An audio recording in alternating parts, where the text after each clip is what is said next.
Mesdames et messieurs, bonjour et bienvenue à cette session de la revue de presse du mercredi 6 août 2025.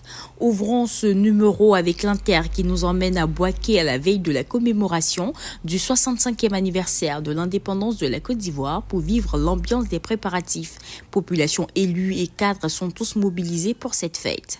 Mais avant cette célébration nationale, l'expression rappelle que le chef de l'État s'adressera à la nation ce soir, non sans relever ce que Ouattara va dire aux Ivoiriens.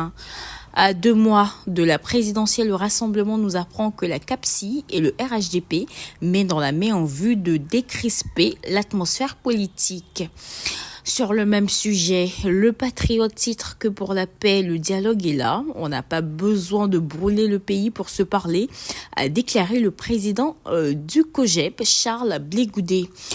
Le Jour Plus fait la une sur une grande révélation affichant qu'avant l'annonce de sa candidature, Ouattara et Gbagbo se sont parlé. Parlant de Gbagbo et Ouattara, le mandat fait un rappel de la présence des deux hommes sur le terrain politique de 1990 à 2025. 35 ans d'épreuve de force entre Laurent Gbagbo, l'agitateur, et Alassane Ouattara, le stabilisateur. Le Temps informe qu'après une réunion des responsables du Front commun avec le préfet, la marche du 9 août est autorisée mais délocalisée à Yopougon. Le Matin fait savoir que le PDCI RDA est dans la tourmente. Le journal parle de malaise entre Tidiane Thiam et Emou Sylvestre. Cela n'empêche pas l'ancien ministre du Plan, aujourd'hui président du PDCI RDA, de présenter son projet de société pour l'élection présidentielle de 2025. Un programme conçu pour mettre fin à la souffrance des Ivoiriens, comme le rapporte le Nouveau Réveil.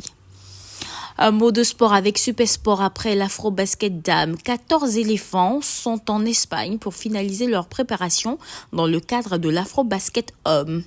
Avant de refermer cette session, lisons la une de Soir Info qui nous amène à Abobo, où, confié à la voisine, un enfant de 3 ans est retrouvé mort dans une piscine.